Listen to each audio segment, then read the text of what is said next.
Bonjour, et nous voici dans la dernière vidéo sur les 4 conditions qui doivent être réunies pour que la fonctionne. Donc vous vous rappelez, nous avons parlé des conditions tenant au médié, tenant au médiateur, tenant au processus, et maintenant nous parlons donc des conditions tenant au cadre concret de la médiation. Alors, ce que je vois pour moi dans la condition cadre, c'est d'abord le cadre temporel. Quand est-ce que la médiation est adaptée? Le bon moment, c'est celui qui est le bon pour les médiés, pour les parties à la médiation. Il faut que ça aille bien sûr au médiateur aussi. Donc dès que les médiateurs concrètement dès que les médiés appellent le médiateur et disent bonjour, on voudrait une médiation, que le médiateur a pu vérifier auprès des médiés que les conditions étaient réunies pour elle et que lui se sent bien dans cette thématique, que les médiés se sentent bien avec ce médiateur, on peut y aller. Alors il faut vérifier ces conditions cadres, mais a priori on peut y aller. C'est possible avant qu'il y ait un gros conflit. Les parties sentent que c'est peut-être un peu difficile de communiquer efficacement, demande l'aide d'un médiateur.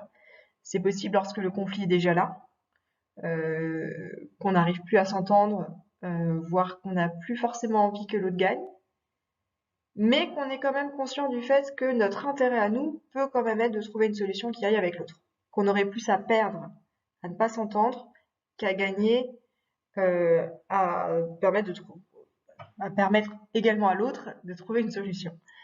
J'en bafouille. Donc, à tous les moments, c'est possible, y compris lorsqu'il y a déjà une procédure qui est engagée. C'est même assez fréquent que les juges ordonnent une médiation, donc le conflit est déjà assez escaladé, assez haut en conflit, et en mauvaise humeur, mauvaise foi et volonté de nuire parfois. Ça peut être possible, surtout si les parties ont déjà dépensé beaucoup d'argent en frais d'avocat, qu'ils sont assez incertains et qu'ils se disent que quand même c'est peut-être plus raisonnable de s'entendre. Après, bon, si les parties, en gros, on est presque au moment de la décision, généralement ils vont plus être pour une médiation, ils vont dire bon ben voilà, on attend de voir ce que dit le juge, parce que peut-être que je vais gagner quand même. Alors il serait peut-être dommage d'être d'accord pour une solution, je serais peut-être prêt à renoncer à quelque chose alors que je serais prêt à gagner. Bref, dans certains cas, c'est vrai, c'est ça. Mais médiation est toujours possible si vous avez envie. C'est ça qu'il faut retenir. À n'importe quel moment, dès lors que vous avez envie. Quand c'est ordonné par le juge, le point d'après. Quelle durée? Quand c'est ordonné par le juge, c'est dans un cadre, le suivant arrive. C'est dans un cadre de 3 mois, renouvelable maximum une fois. Donc c'est 6 mois maximum. En réalité, dans une médiation, moi, ce que je vois, c'est que ça dure quelques semaines maximum. Dans une première étape, on a vérifié donc que toutes les parties étaient d'accord et prêtes à s'engager pour une médiation ouverte, volontaire, à la recherche d'un accord acceptable pour tout le monde. Et dans la première rencontre de médiation, on parle généralement quand même plutôt de tout ce qui était conflictuel, de pourquoi les parties en sont arrivées là, et d'essayer de voir déjà ce qui est vraiment important. Mais c'est assez rare, pour être honnête, que dans une première rencontre, on arrive tout de suite au résultat. Enfin, je dis ça dépend. Non, c'est pas vrai. J'ai fait aussi des rencontres de médiation. En 1 fois 3 heures, on avait réglé sur tous les points 1 an et demi de procédure. Avec un papa qui n'avait pas vu sa fille depuis 2 ans et qui n'avait pas versé de pension alimentaire depuis 2 ans. On peut y arriver en 1 fois 3 heures. Mais c'est vrai que ça dépend du nombre de thématiques que vous avez, du nombre de points que vous voulez régler et un peu de la pression temporelle aussi. Mais moi, je compte plutôt 2 ou 3 rencontres de médiation à entre 1h30 et 3 heures maximum par rencontre de médiation. Donc vous voyez, on est dans quelque chose qui est rapide. Surtout que on sent tout de suite si ça fonctionne, si ça avance ou pas. Donc ça n'est jamais très très long, parce que si on se rend compte que ça n'avance pas, ben, on met un terme à la médiation. Une hypothèse où ça peut quand même être plus long, c'est s'il y a besoin de faire des expertises dans l'intervalle. Parce qu'on est en situation immobilière, parce qu'on veut divorcer mais qu'il faut évaluer un bien immobilier. Voilà, il peut y avoir des situations dans lesquelles on a besoin d'une autre expertise, d'un tiers. Ça prend plus de temps, mais c'est pas la médiation en soi. Ou c'est le point qui s'est déjà affiché. 2 options, présentiel ou distanciel. Alors, tout est possible, ça dépend du médiateur, ça dépend de la situation, ça dépend du niveau de conflit entre les parties aussi. Ça dépend de où elle se situe en situation internationale. Parfois, c'est quand même vraiment que possible en ligne. On sait que si on doit réunir tout le monde au même endroit, ce sera des frais, ce sera des difficultés d'agenda telles qu'elle n'aura pas lieu en présentiel. Mais dans ce cas, on fait plutôt en ligne. Toujours mieux en présentiel quand même.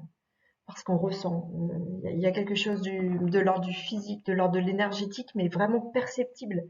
On peut voir quand l'autre est abattu, enfin vraiment, il y a quelque chose dans l'air. C'est des moments de communion un peu comme ça où d'un coup on sent que la compréhension est là, il y a une sorte de gravité et en même temps d'espoir qui arrive.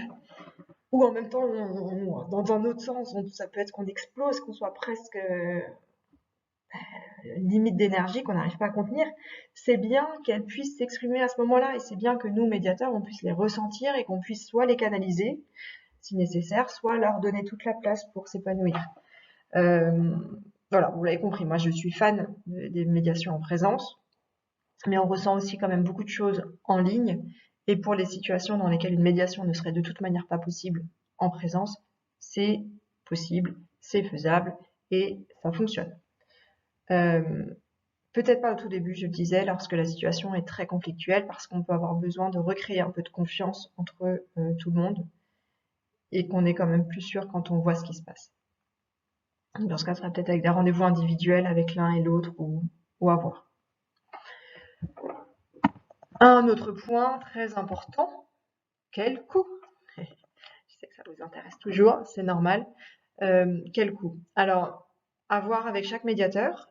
Il y a des associations qui sont conventionnées avec la CAF pour les médiations familiales, où là, c'est un coût qui est ridiculement bas. Voilà. Bon, l'idée est noble, c'est de permettre à tout le monde de bénéficier d'une médiation familiale. Donc vraiment, si vous voulez une médiation familiale, il n'y a aucune excuse de coût. Ça ne coûte presque rien. Moi, j'ai un problème avec ça parce que dans l'esprit, souvent, ce qui ne coûte rien ne vaut rien non plus. Et ça a énormément de valeur.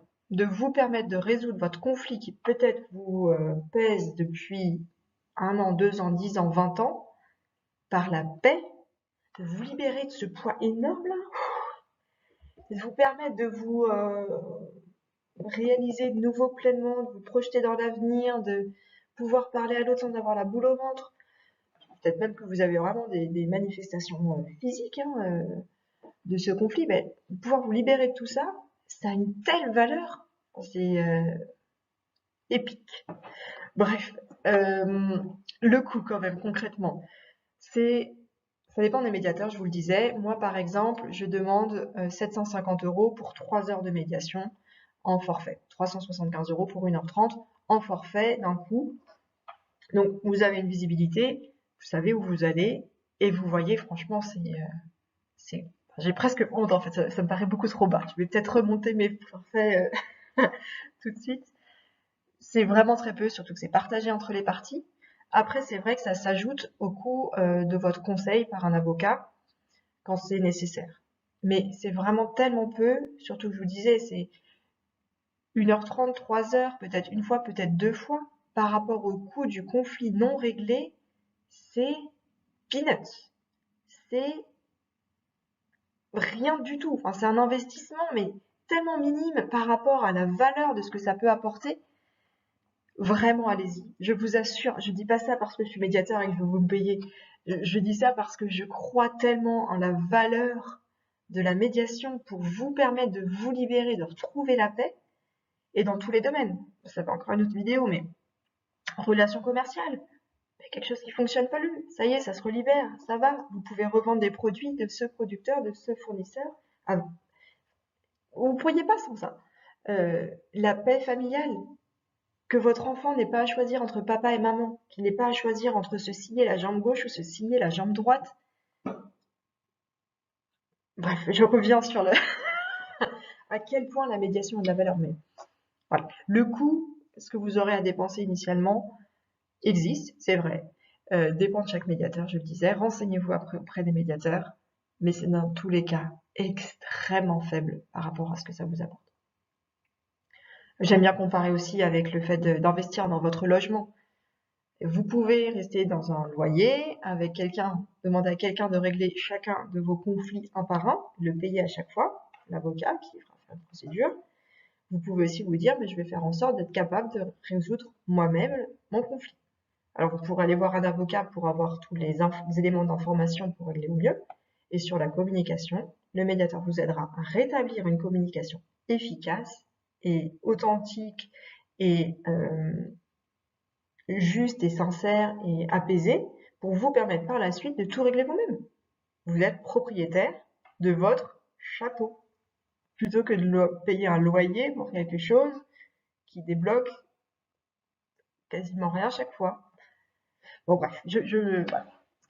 C'est un coût de base demandé à l'avocat médiateur ou juste au médiateur. C'est un coût qui vaut vraiment, vraiment d'être engagé.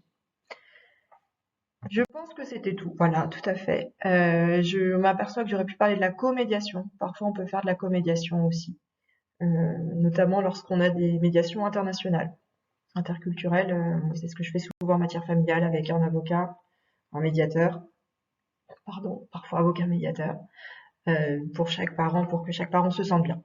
C'est pas nécessaire, mais ça peut être utile pour que les parents se sentent bien. Je digresse. Donc, merci pour votre écoute. Si vous avez d'autres questions sur les conditions à réunir pour qu'une médiation fonctionne, car la médiation fonctionne, n'hésitez pas, soit en commentaire en dessous, soit en m'envoyant un mail à canet@alice-canet.lu. Et puis vous pouvez aussi m'appeler directement là, gratuitement, tac, vous réservez sur https://calendly.com/a-canet/15 minutes. Et c'est un appel gratuit au créneau qui vous va, vous avez tout de suite accès à mon agenda. Et puis on parle de votre situation. Et puis je vous dis a priori, oui, ça peut être, on peut régler ça par la médiation ou pas. Mais c'est une opportunité en or, vraiment, de faire une médiation.